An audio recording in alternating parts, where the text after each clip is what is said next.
श्रीगणेशाय नमः।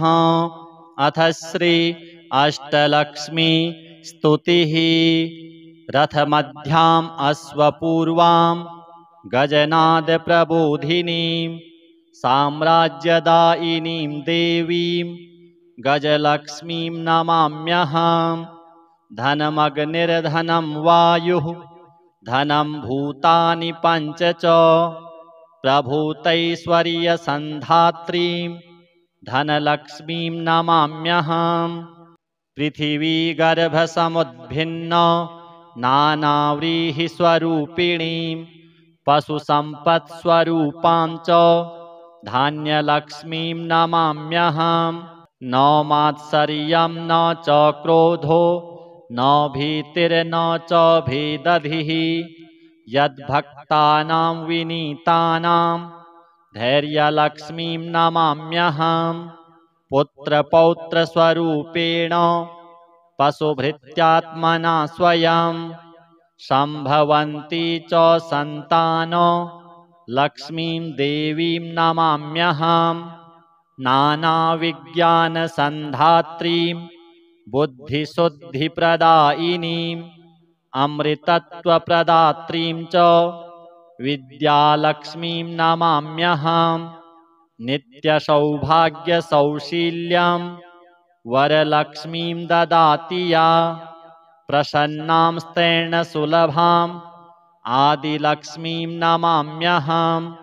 सर्वशक्तिस्वरूपां च सर्वसिद्धिप्रदायिनीं सर्वेश्वरीं श्रीविजय लक्ष्मीं देवीं नमाम्यहम्।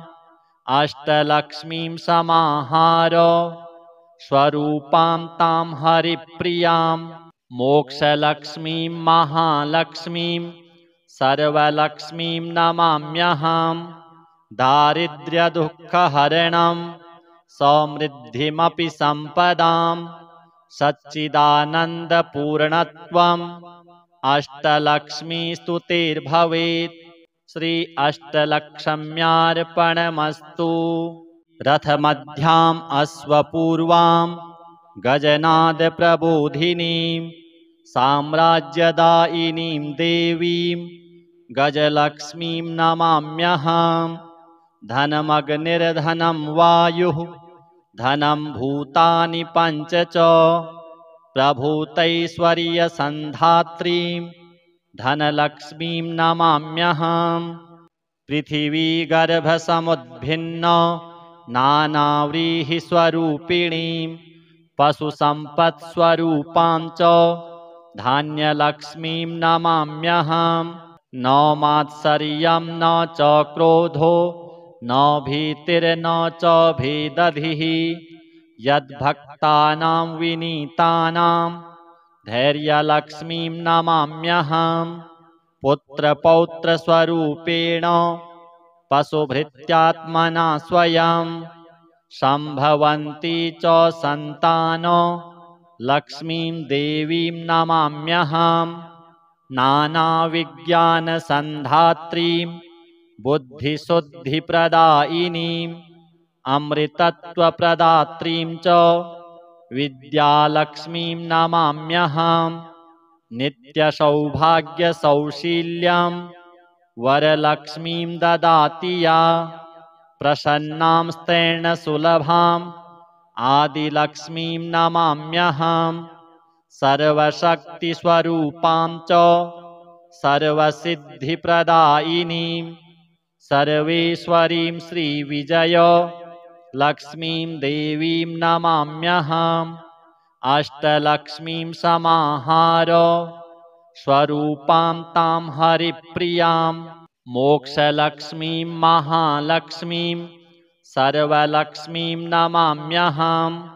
दारिद्र्यदुःखहरणं समृद्धिमपि सम्पदां सच्चिदानन्दपूर्णत्वम् अष्टलक्ष्मीस्तुतिर्भवेत्। श्री अष्टलक्ष्म्यार्पणमस्तु। रथमध्याम् अश्वपूर्वां गजनाद प्रबोधिनीं साम्राज्यदायिनीं देवीं गजलक्ष्मीं नमाम्यहम्। धनमग्निर्धनं वायुः धनं भूतानि पञ्च च प्रभूतैश्वर्यसन्धात्रीं धनलक्ष्मीं नमाम्यहम्। पृथिवीगर्भसमुद्भिन्न नानाव्रीहिस्वरूपिणीं पशुसम्पत्स्वरूपां च धान्यलक्ष्मीं नमाम्यहम्। न मात्सर्यं न च क्रोधो न भीतिर्न च भेदधिः यद्भक्तानां विनीतानां धैर्यलक्ष्मीं नमाम्यहम्। पुत्रपौत्रस्वरूपेण पशुभृत्यात्मना स्वयं सम्भवन्ती च सन्तान लक्ष्मीं देवीं नमाम्यहम्। नानाविज्ञानसन्धात्रीं बुद्धिशुद्धिप्रदायिनीम् अमृतत्वप्रदात्रीं च विद्यालक्ष्मीं नमाम्यहम्। नित्यसौभाग्यसौशील्यं वरलक्ष्मीं ददाति या प्रसन्नां स्तेन आदिलक्ष्मीं नमाम्यहम्। सर्वशक्तिस्वरूपां च सर्वसिद्धिप्रदायिनीं सर्वेश्वरीं श्रीविजय लक्ष्मीं देवीं नमाम्यहम्। अष्टलक्ष्मीं समाहार स्वरूपां तां हरिप्रियां मोक्षलक्ष्मीं महालक्ष्मीं सर्वलक्ष्मीं नमाम्यहम्। दारिद्र्यदुःखहरणं समृद्धिमपि सम्पदां सच्चिदानन्दपूर्णत्वम् अष्टलक्ष्मीस्तुतिर्भवेत्। श्री अष्टलक्ष्म्यार्पणमस्तु। रथमध्याम् अश्वपूर्वां गजनादप्रबोधिनीं साम्राज्यदायिनीं देवीं गजलक्ष्मीं नमाम्यहम्। धनमग्निर्धनं वायुः धनं भूतानि पञ्च च प्रभूतैश्वर्यसन्धात्रीं धनलक्ष्मीं नमाम्यहम्। पृथिवीगर्भसमुद्भिन्न नानाव्रीहिस्वरूपिणीं पशुसम्पत्स्वरूपां च धान्यलक्ष्मीं नमाम्यहम्। न मात्सर्यं न च क्रोधो न भीतिर्न च भेदधिः यद्भक्तानां विनीतानां धैर्यलक्ष्मीं नमाम्यहम्। पुत्रपौत्रस्वरूपेण पशुभृत्यात्मना स्वयं सम्भवन्ती च सन्तान लक्ष्मीं देवीं नमाम्यहम्। नानाविज्ञानसन्धात्रीं बुद्धिशुद्धिप्रदायिनीम् अमृतत्वप्रदात्रीं च विद्यालक्ष्मीं नमाम्यहम्। नित्यसौभाग्यसौशील्यं वरलक्ष्मीं ददाति या प्रसन्नां स्तेन आदिलक्ष्मीं नमाम्यहम्। सर्वशक्तिस्वरूपां च सर्वसिद्धिप्रदायिनीं सर्वेश्वरीं श्रीविजय लक्ष्मीं देवीं नमाम्यहम्। अष्टलक्ष्मीं समाहार स्वरूपां तां हरिप्रियां मोक्षलक्ष्मीं महालक्ष्मीं सर्वलक्ष्मीं नमाम्यहम्। दारिद्र्यदुःखहरणं समृद्धिमपि सम्पदां सच्चिदानन्दपूर्णत्वम् अष्टलक्ष्मीस्तुतिर्भवेत्। श्री अष्टलक्ष्म्यार्पणमस्तु। रथमध्याम् अश्वपूर्वां गजनादप्रबोधिनीं साम्राज्यदायिनीं देवीं गजलक्ष्मीं नमाम्यहम्। धनमग्निर्धनं वायुः धनं भूतानि पञ्च च प्रभूतैश्वर्यसन्धात्रीं धनलक्ष्मीं नमाम्यहम्। पृथिवीगर्भसमुद्भिन्न नानाव्रीहिस्वरूपिणीं पशुसम्पत्स्वरूपां च धान्यलक्ष्मीं नमाम्यहम्। न मात्सर्यं न च क्रोधो न भीतिर्न च भेदधिः यद्भक्तानां विनीतानां धैर्यलक्ष्मीं नमाम्यहम्। पुत्रपौत्रस्वरूपेण पशुभृत्यात्मना स्वयं सम्भवन्ती च सन्तान लक्ष्मीं देवीं नमाम्यहम्।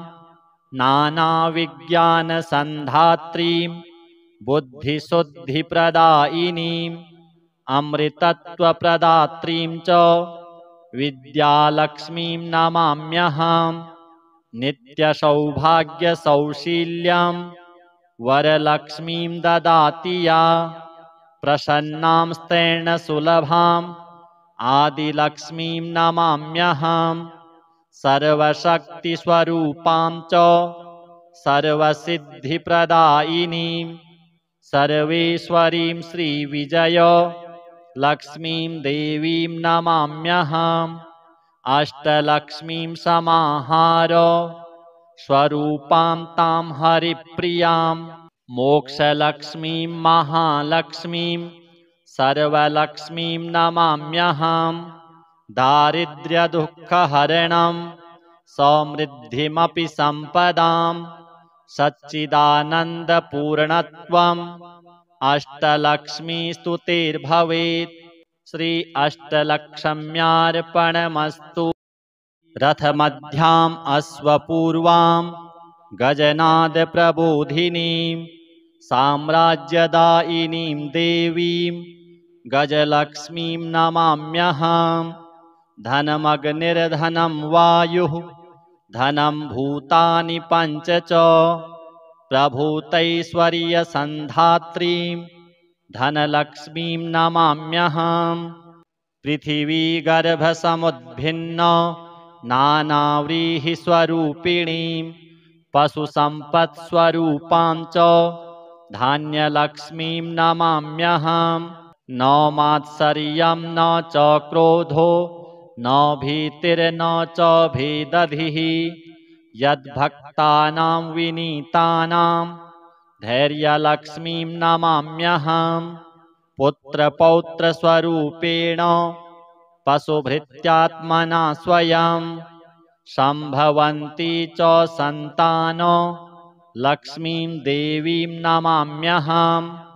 नानाविज्ञानसन्धात्रीं बुद्धिशुद्धिप्रदायिनीं अमृतत्वप्रदात्रीं च विद्यालक्ष्मीं नमाम्यहम्। नित्यसौभाग्यसौशील्यं वरलक्ष्मीं ददाति या प्रसन्नां स्तेन आदिलक्ष्मीं नमाम्यहम्। सर्वशक्तिस्वरूपां च सर्वसिद्धिप्रदायिनीं सर्वेश्वरीं श्रीविजय लक्ष्मीं देवीं नमाम्यहम्। अष्टलक्ष्मीं समाहार स्वरूपां तां हरिप्रियां मोक्षलक्ष्मीं महालक्ष्मीं सर्वलक्ष्मीं नमाम्यहम्। दारिद्र्यदुःखहरणं समृद्धिमपि सम्पदां सच्चिदानन्दपूर्णत्वम् अष्टलक्ष्मीस्तुतिर्भवेत्। श्री अष्टलक्ष्म्यार्पणमस्तु। रथमध्याम् अश्वपूर्वां गजनादप्रबोधिनीं साम्राज्यदायिनीं देवीं गजलक्ष्मीं नमाम्यहम्। धनमग्निर्धनं वायुः धनं भूतानि पञ्च च प्रभूतैश्वर्यसन्धात्रीं धनलक्ष्मीं नमाम्यहम्। पृथिवीगर्भसमुद्भिन्न नानाव्रीहिस्वरूपिणीं पशुसम्पत्स्वरूपां च धान्यलक्ष्मीं नमाम्यहम्। न मात्सर्यं न च क्रोधो न भीतिर्न च भेदधिः यद्भक्तानां विनीतानां धैर्यलक्ष्मीं नमाम्यहम् पुत्रपौत्रस्वरूपेण पशुभृत्यात्मना स्वयं सम्भवन्ती च सन्तानो लक्ष्मीं देवीं नमाम्यहम् नानाविज्ञानसन्धात्रीं बुद्धिशुद्धिप्रदायिनीम् अमृतत्वप्रदात्रीं च विद्यालक्ष्मीं नमाम्यहम् नित्यसौभाग्यसौशील्यं वरलक्ष्मीं ददाति या प्रसन्नां स्तेन सुलभाम् आदिलक्ष्मीं नमाम्यहम् सर्वशक्तिस्वरूपां च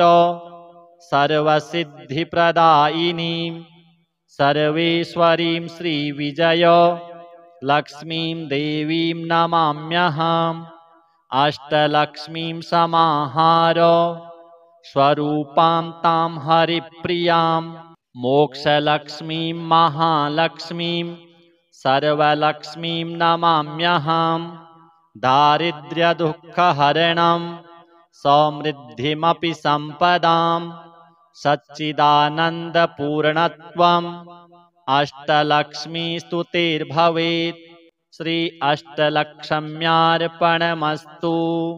रथमध्याम् अश्वपूर्वां गजनादप्रबोधिनीं साम्राज्यदायिनीं देवीं गजलक्ष्मीं नमाम्यहम् धनमग्निर्धनं वायुः धनं भूतानि पञ्च च प्रभूतैश्वर्यसन्धात्रीं धनलक्ष्मीं नमाम्यहम् पृथिवीगर्भसमुद्भिन्न नानाव्रीहिस्वरूपिणीं पशुसम्पत्स्वरूपां च धान्यलक्ष्मीं नमाम्यहम् न मात्सर्यं न च क्रोधो न भीतिर्न च भेदधिः यद्भक्तानां विनीतानां धैर्यलक्ष्मीं नमाम्यहम् पुत्रपौत्रस्वरूपेण पशुभृत्यात्मना स्वयं सम्भवन्ती च सन्तानो लक्ष्मीं देवीं नमाम्यहम् नानाविज्ञानसन्धात्रीं बुद्धिशुद्धिप्रदायिनीम् अमृतत्वप्रदात्रीं च विद्यालक्ष्मीं नमाम्यहम् नित्यसौभाग्यसौशील्यं वरलक्ष्मीं ददाति या प्रसन्नां स्तेन सुलभाम् आदिलक्ष्मीं नमाम्यहम् सर्वशक्तिस्वरूपां च सर्वसिद्धिप्रदायिनीं सर्वेश्वरीं श्रीविजय लक्ष्मीं देवीं नमाम्यहम् अष्टलक्ष्मीं समाहार स्वरूपां तां हरिप्रियां मोक्षलक्ष्मीं महालक्ष्मीं सर्वलक्ष्मीं नमाम्यहम् दारिद्र्यदुःखहरणं समृद्धिमपि सम्पदां सच्चिदानन्दपूर्णत्वम् अष्टलक्ष्मीस्तुतिर्भवेत् श्री अष्टलक्ष्म्यार्पणमस्तु।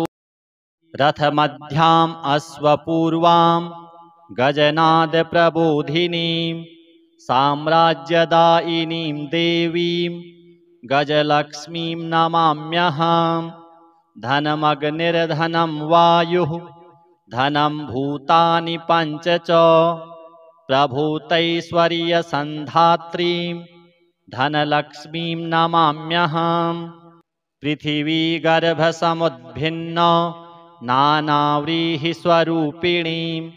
पशुसम्पत्स्वरूपां च धान्यलक्ष्मीं नमाम्यहम् न मात्सर्यं न च क्रोधो न भीतिर्न च भेदधिः यद्भक्तानां विनीतानां धैर्यलक्ष्मीं नमाम्यहम् पुत्रपौत्रस्वरूपेण पशुभृत्यात्मना स्वयं सम्भवन्ती च सन्तानो लक्ष्मीं देवीं नमाम्यहम् नानाविज्ञानसन्धात्रीं बुद्धिशुद्धिप्रदायिनीम् अमृतत्वप्रदात्रीं च विद्यालक्ष्मीं नमाम्यहम्।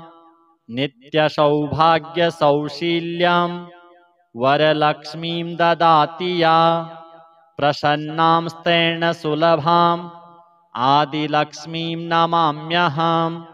सर्वशक्तिस्वरूपां च सर्वसिद्धिप्रदायिनीं सर्वेश्वरीं श्रीविजय लक्ष्मीं देवीं नमाम्यहम्। अष्टलक्ष्मीं समाहार स्वरूपां तां हरिप्रियां मोक्षलक्ष्मीं महालक्ष्मीं सर्वलक्ष्मीं नमाम्यहम्। दारिद्र्यदुःखहरणं समृद्धिमपि सम्पदां सच्चिदानन्दपूर्णत्वम् अष्टलक्ष्मीस्तुतिर्भवेत्। श्री अष्टलक्ष्म्यार्पणमस्तु। रथमध्याम् अश्वपूर्वां गजनादप्रबोधिनीं साम्राज्यदायिनीं देवीं गजलक्ष्मीं नमाम्यहम्। धनमग्निर्धनं वायुः धनं भूतानि पञ्च च प्रभूतैश्वर्यसन्धात्रीं धनलक्ष्मीं नमाम्यहम्। पृथिवीगर्भसमुद्भिन्न नानाव्रीहिस्वरूपिणीं पशुसम्पत्स्वरूपां च धान्यलक्ष्मीं नमाम्यहम्। न मात्सर्यं न च क्रोधो न भीतिर्न च भेदधिः यद्भक्तानां विनीतानां धैर्यलक्ष्मीं नमाम्यहम्। पुत्रपौत्रस्वरूपेण पशुभृत्यात्मना स्वयं सम्भवन्ती च सन्तान लक्ष्मीं देवीं नमाम्यहम्। नानाविज्ञानसन्धात्रीं बुद्धिशुद्धिप्रदायिनीम् अमृतत्वप्रदात्रीं च विद्यालक्ष्मीं नमाम्यहम्। नित्यसौभाग्यसौशील्यं वरलक्ष्मीं ददाति या प्रसन्नां स्तेन सुलभाम् आदिलक्ष्मीं नमाम्यहम्। सर्वशक्तिस्वरूपां च सर्वसिद्धिप्रदायिनीं सर्वेश्वरीं श्रीविजय लक्ष्मीं देवीं नमाम्यहम्। अष्टलक्ष्मीं समाहार स्वरूपां तां हरिप्रियां मोक्षलक्ष्मीं महालक्ष्मीं सर्वलक्ष्मीं नमाम्यहम्। दारिद्र्यदुःखहरणं समृद्धिमपि सम्पदां सच्चिदानन्दपूर्णत्वम् अष्टलक्ष्मीस्तुतिर्भवेत्। श्री अष्टलक्ष्म्यार्पणमस्तु। रथमध्याम् अश्वपूर्वां गजनादप्रबोधिनीं साम्राज्यदायिनीं देवीं गजलक्ष्मीं नमाम्यहम्। धनमग्निर्धनं वायुः धनं भूतानि पञ्च च प्रभूतैश्वर्यसन्धात्रीं धनलक्ष्मीं नमाम्यहम्। पृथिवीगर्भसमुद्भिन्न नानाव्रीहिस्वरूपिणीं पशुसम्पत्स्वरूपां च धान्यलक्ष्मीं नमाम्यहम्। न मात्सर्यं न च क्रोधो न भीतिर्न च भेदधिः यद्भक्तानां विनीतानां धैर्यलक्ष्मीं नमाम्यहम्। पुत्रपौत्रस्वरूपेण पशुभृत्यात्मना स्वयं सम्भवन्ती च सन्तान लक्ष्मीं देवीं नमाम्यहम्। नानाविज्ञानसन्धात्रीं बुद्धिशुद्धिप्रदायिनीम् अमृतत्वप्रदात्रीं च विद्यालक्ष्मीं नमाम्यहम्।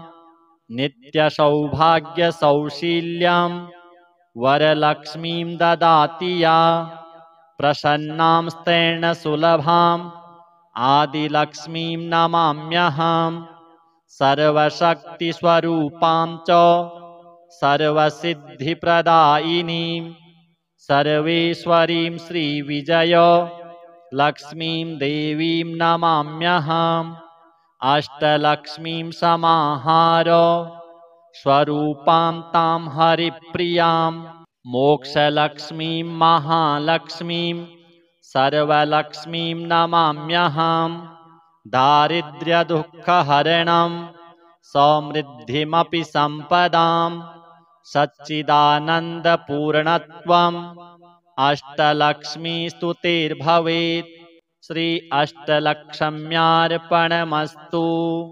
रथमध्याम् अश्वपूर्वां गजनादप्रबोधिनीं साम्राज्यदायिनीं देवीं गजलक्ष्मीं नमाम्यहम् धनमग्निर्धनं वायुः धनं भूतानि पञ्च च प्रभूतैश्वर्यसन्धात्रीं धनलक्ष्मीं नमाम्यहम् पृथिवीगर्भसमुद्भिन्न नानाव्रीहिस्वरूपिणीं पशुसम्पत्स्वरूपां च धान्यलक्ष्मीं नमाम्यहम् न मात्सर्यं न च क्रोधो न भीतिर्न च भेदधिः यद्भक्तानां विनीतानां धैर्यलक्ष्मीं नमाम्यहम् पुत्रपौत्रस्वरूपेण पशुभृत्यात्मना स्वयं सम्भवन्ती च सन्तान लक्ष्मीं देवीं नमाम्यहम् नानाविज्ञानसन्धात्रीं बुद्धिशुद्धिप्रदायिनीं अमृतत्वप्रदात्रीं च विद्यालक्ष्मीं नमाम्यहम् नित्यसौभाग्यसौशील्यं वरलक्ष्मीं ददाति या प्रसन्नां स्तेन आदिलक्ष्मीं नमाम्यहम् सर्वशक्तिस्वरूपां च सर्वसिद्धिप्रदायिनीं सर्वेश्वरीं श्रीविजय लक्ष्मीं देवीं नमाम्यहम् अष्टलक्ष्मीं समाहार स्वरूपां तां हरिप्रियां मोक्षलक्ष्मीं महालक्ष्मीं सर्वलक्ष्मीं नमाम्यहम् दारिद्र्यदुःखहरणं समृद्धिमपि सम्पदां सच्चिदानन्दपूर्णत्वम् अष्टलक्ष्मीस्तुतिर्भवेत् श्री अष्टलक्ष्म्यार्पणमस्तु।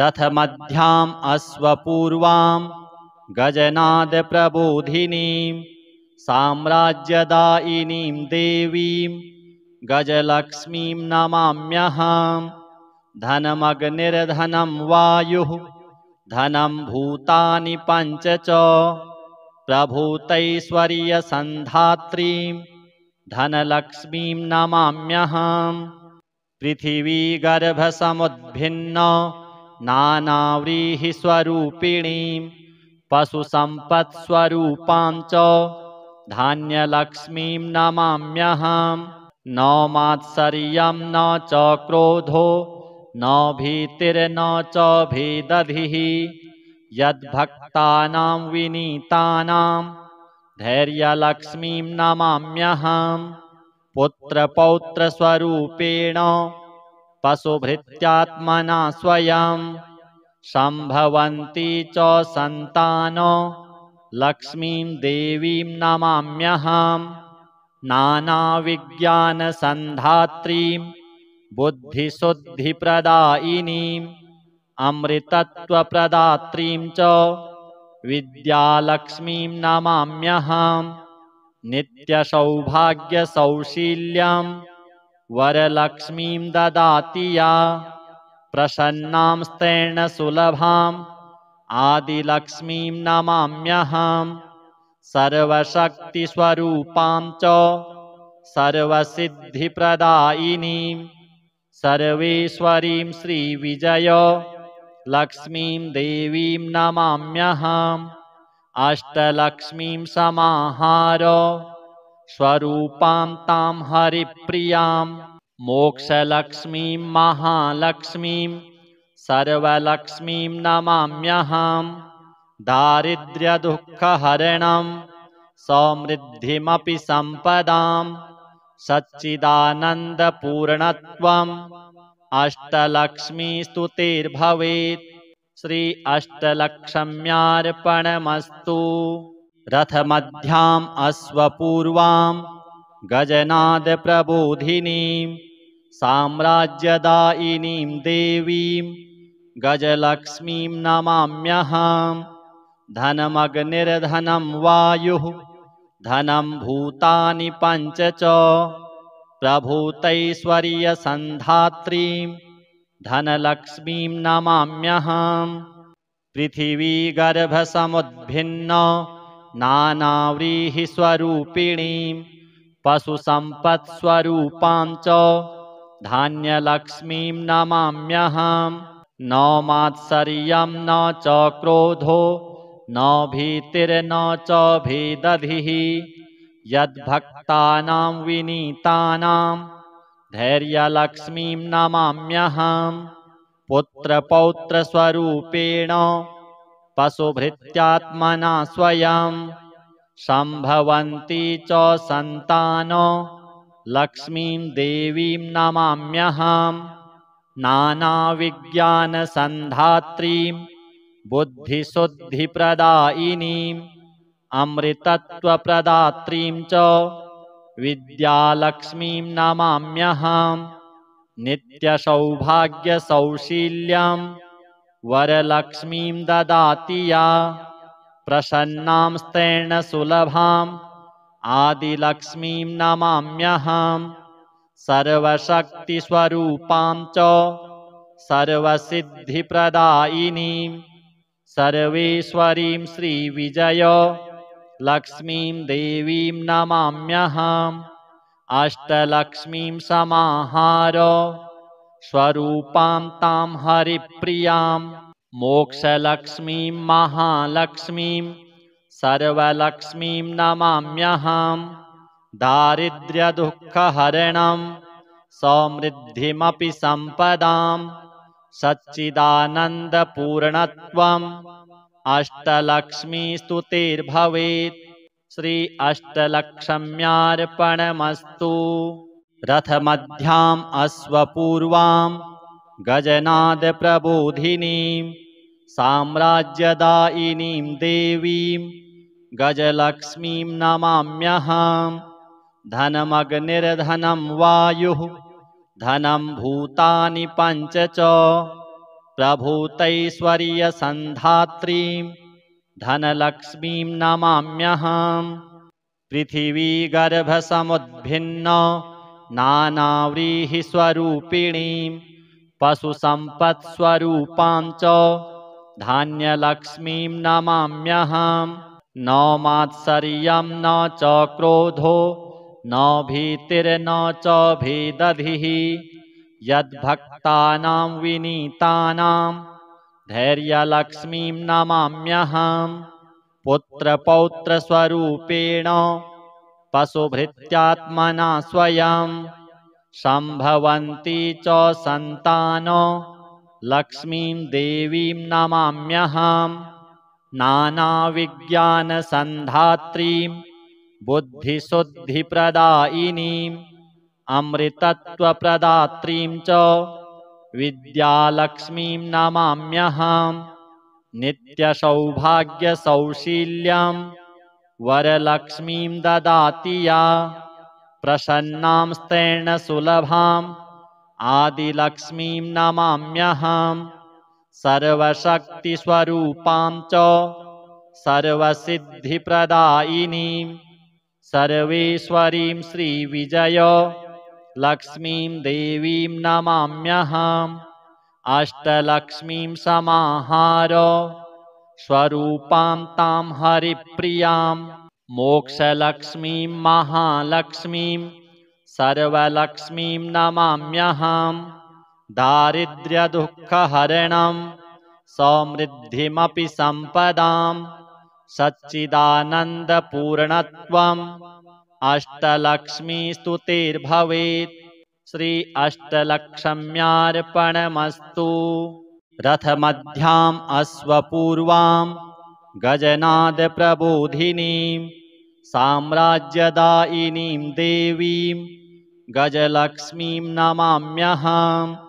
धनमग्निर्धनं वायुः धनं भूतानि पञ्च च प्रभूतैश्वर्यसन्धात्रीं धनलक्ष्मीं नमाम्यहम्। पृथिवीगर्भसमुद्भिन्न नानाव्रीहिस्वरूपिणीं पशुसम्पत्स्वरूपां च धान्यलक्ष्मीं नमाम्यहम्। न मात्सर्यं न च क्रोधो न भीतिर्न च भेदधिः यद्भक्तानां विनीतानां धैर्यलक्ष्मीं नमाम्यहम्। पुत्रपौत्रस्वरूपेण पशुभृत्यात्मना स्वयं सम्भवन्ती च सन्तान लक्ष्मीं देवीं नमाम्यहम्। नानाविज्ञानसन्धात्रीं बुद्धिशुद्धिप्रदायिनीम् अमृतत्वप्रदात्रीं च विद्यालक्ष्मीं नमाम्यहम्।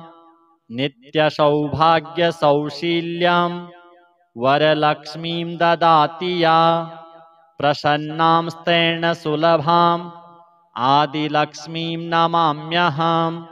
सर्वशक्तिस्वरूपां च सर्वसिद्धिप्रदायिनीं सर्वेश्वरीं श्रीविजय लक्ष्मीं देवीं नमाम्यहम्। अष्टलक्ष्मीं समाहार स्वरूपां तां हरिप्रियां मोक्षलक्ष्मीं महालक्ष्मीं सर्वलक्ष्मीं नमाम्यहम्।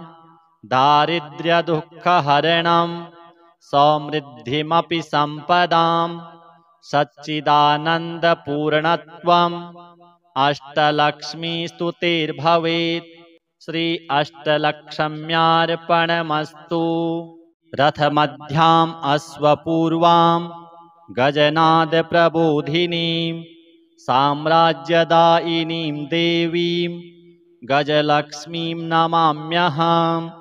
धनमग्निर्धनं वायुः धनं भूतानि पञ्च च प्रभूतैश्वर्यसन्धात्रीं धनलक्ष्मीं नमाम्यहम्। पृथिवीगर्भसमुद्भिन्न नानाव्रीहिस्वरूपिणीं पशुसम्पत्स्वरूपां च धान्यलक्ष्मीं नमाम्यहम्। न मात्सर्यं न च क्रोधो न भीतिर्न च भेदधिः यद्भक्तानां विनीतानां धैर्यलक्ष्मीं नमाम्यहम्। पुत्रपौत्रस्वरूपेण पशुभृत्यात्मना स्वयं सम्भवन्ती च सन्तान लक्ष्मीं देवीं नमाम्यहम्।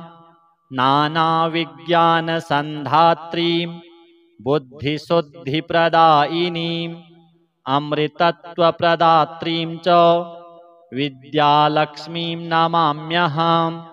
नित्यसौभाग्यसौशील्यं वरलक्ष्मीं ददाति या प्रसन्नां स्तेन आदिलक्ष्मीं नमाम्यहम्। सर्वशक्तिस्वरूपां च सर्वसिद्धिप्रदायिनीं सर्वेश्वरीं श्रीविजय लक्ष्मीं देवीं नमाम्यहम्। अष्टलक्ष्मीं समाहार स्वरूपां तां हरिप्रियां मोक्षलक्ष्मीं महालक्ष्मीं सर्वलक्ष्मीं नमाम्यहम्। दारिद्र्यदुःखहरणं समृद्धिमपि सम्पदां सच्चिदानन्दपूर्णत्वम् अष्टलक्ष्मीस्तुतिर्भवेत्। श्री अष्टलक्ष्म्यार्पणमस्तु। रथमध्याम् अश्वपूर्वाम् गजनादप्रबोधिनीं साम्राज्यदायिनीं देवीं गजलक्ष्मीं नमाम्यहम्। धनमग्निर्धनं वायुः धनं भूतानि पञ्च च प्रभूतैश्वर्यसन्धात्रीं धनलक्ष्मीं नमाम्यहम्। पृथिवीगर्भसमुद्भिन्न नानाव्रीहिस्वरूपिणीं पशुसम्पत्स्वरूपां च धान्यलक्ष्मीं नमाम्यहम्। न मात्सर्यं न च क्रोधो न भीतिर्न च भेदधिः यद्भक्तानां विनीतानां धैर्यलक्ष्मीं नमाम्यहम्। पुत्रपौत्रस्वरूपेण पशुभृत्यात्मना स्वयं सम्भवन्ती च सन्तान लक्ष्मीं देवीं नमाम्यहम्। नानाविज्ञानसन्धात्रीं बुद्धिशुद्धिप्रदायिनीम् अमृतत्वप्रदात्रीं च विद्यालक्ष्मीं नमाम्यहम्। नित्यसौभाग्यसौशील्यं वरलक्ष्मीं ददाति या प्रसन्नां स्तेन सुलभाम् आदिलक्ष्मीं नमाम्यहम्।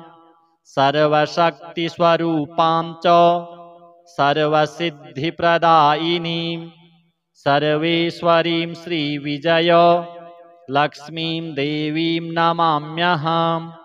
अष्टलक्ष्मीं समाहार स्वरूपां तां हरिप्रियां मोक्षलक्ष्मीं महालक्ष्मीं सर्वलक्ष्मीं नमाम्यहम्।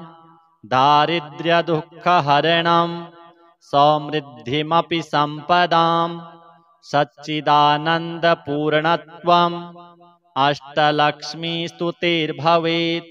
श्री अष्टलक्ष्म्यार्पणमस्तु। रथमध्याम् अश्वपूर्वां गजनादप्रबोधिनीं साम्राज्यदायिनीं देवीं गजलक्ष्मीं नमाम्यहम्। धनमग्निर्धनं वायुः धनं भूतानि पञ्च च प्रभूतैश्वर्यसन्धात्रीं धनलक्ष्मीं नमाम्यहम्। पृथिवीगर्भसमुद्भिन्न नानाव्रीहिस्वरूपिणीं पशुसम्पत्स्वरूपां च धान्यलक्ष्मीं नमाम्यहम्। न मात्सर्यं न च क्रोधो न भीतिर्न च भेदधिः यद्भक्तानां विनीतानां धैर्यलक्ष्मीं नमाम्यहम्। पुत्रपौत्रस्वरूपेण पशुभृत्यात्मना स्वयं सम्भवन्ती च सन्तान लक्ष्मीं देवीं नमाम्यहम्। नानाविज्ञानसन्धात्रीं बुद्धिशुद्धिप्रदायिनीम् अमृतत्वप्रदात्रीं च विद्यालक्ष्मीं नमाम्यहम्। नित्यसौभाग्यसौशील्यं वरलक्ष्मीं ददाति या प्रसन्नां स्तेन सुलभाम् आदिलक्ष्मीं नमाम्यहम्। सर्वशक्तिस्वरूपां च सर्वसिद्धिप्रदायिनीं सर्वेश्वरीं श्रीविजय लक्ष्मीं देवीं नमाम्यहम्। अष्टलक्ष्मीं समाहार स्वरूपां तां हरिप्रियां मोक्षलक्ष्मीं महालक्ष्मीं सर्वलक्ष्मीं नमाम्यहम्। दारिद्र्यदुःखहरणं समृद्धिमपि सम्पदां सच्चिदानन्दपूर्णत्वम् अष्टलक्ष्मीस्तुतिर्भवेत्। श्री अष्टलक्ष्म्यार्पणमस्तु। रथमध्याम् अश्वपूर्वां गजनादप्रबोधिनीं साम्राज्यदायिनीं देवीं गजलक्ष्मीं नमाम्यहम्। धनमग्निर्धनं वायुः धनं भूतानि पञ्च च प्रभूतैश्वर्यसन्धात्रीं धनलक्ष्मीं नमाम्यहम्। पृथिवीगर्भसमुद्भिन्न नानाव्रीहिस्वरूपिणीं पशुसम्पत्स्वरूपां च धान्यलक्ष्मीं नमाम्यहम्। न मात्सर्यं न च क्रोधो न भीतिर्न च भेदधिः यद्भक्तानां विनीतानां धैर्यलक्ष्मीं नमाम्यहम्। पुत्रपौत्रस्वरूपेण पशुभृत्यात्मना स्वयं सम्भवन्ती च सन्तान लक्ष्मीं देवीं नमाम्यहम्। नानाविज्ञानसन्धात्रीं बुद्धिशुद्धिप्रदायिनीम् अमृतत्वप्रदात्रीं च विद्यालक्ष्मीं नमाम्यहम्। नित्यसौभाग्यसौशील्यं वरलक्ष्मीं ददाति या प्रसन्नां स्तेन आदिलक्ष्मीं नमाम्यहम्। सर्वशक्तिस्वरूपां च सर्वसिद्धिप्रदायिनीं सर्वेश्वरीं श्रीविजय लक्ष्मीं देवीं नमाम्यहम्। अष्टलक्ष्मीं समाहार स्वरूपां तां हरिप्रियां मोक्षलक्ष्मीं महालक्ष्मीं सर्वलक्ष्मीं नमाम्यहम्। दारिद्र्यदुःखहरणं समृद्धिमपि सम्पदां सच्चिदानन्दपूर्णत्वम् अष्टलक्ष्मीस्तुतिर्भवेत्। श्री अष्टलक्ष्म्यार्पणमस्तु। रथमध्याम् अश्वपूर्वां गजनादप्रबोधिनीं साम्राज्यदायिनीं देवीं गजलक्ष्मीं नमाम्यहम्। धनमग्निर्धनं वायुः धनं भूतानि पञ्च च प्रभूतैश्वर्यसन्धात्रीं धनलक्ष्मीं नमाम्यहम्। पृथिवीगर्भसमुद्भिन्न नानाव्रीहिस्वरूपिणीं पशुसम्पत्स्वरूपां च धान्यलक्ष्मीं नमाम्यहम्। न मात्सर्यं न च क्रोधो न भीतिर्न च भेदधिः यद्भक्तानां विनीतानां धैर्यलक्ष्मीं नमाम्यहम्। पुत्रपौत्रस्वरूपेण पशुभृत्यात्मना स्वयं सम्भवन्ती च सन्तान लक्ष्मीं देवीं नमाम्यहम्। नानाविज्ञानसन्धात्रीं बुद्धिशुद्धिप्रदायिनीम् अमृतत्वप्रदात्रीं च विद्यालक्ष्मीं नमाम्यहम्। नित्यसौभाग्यसौशील्यं वरलक्ष्मीं ददाति या प्रसन्नां स्तेन आदिलक्ष्मीं नमाम्यहम्। सर्वशक्तिस्वरूपां च सर्वसिद्धिप्रदायिनीं सर्वेश्वरीं श्रीविजय लक्ष्मीं देवीं नमाम्यहम्। अष्टलक्ष्मीं समाहार स्वरूपां तां हरिप्रियां मोक्षलक्ष्मीं महालक्ष्मीं सर्वलक्ष्मीं नमाम्यहम्। दारिद्र्यदुःखहरणं समृद्धिमपि सम्पदां सच्चिदानन्दपूर्णत्वम् अष्टलक्ष्मीस्तुतिर्भवेत्। श्री अष्टलक्ष्म्यार्पणमस्तु।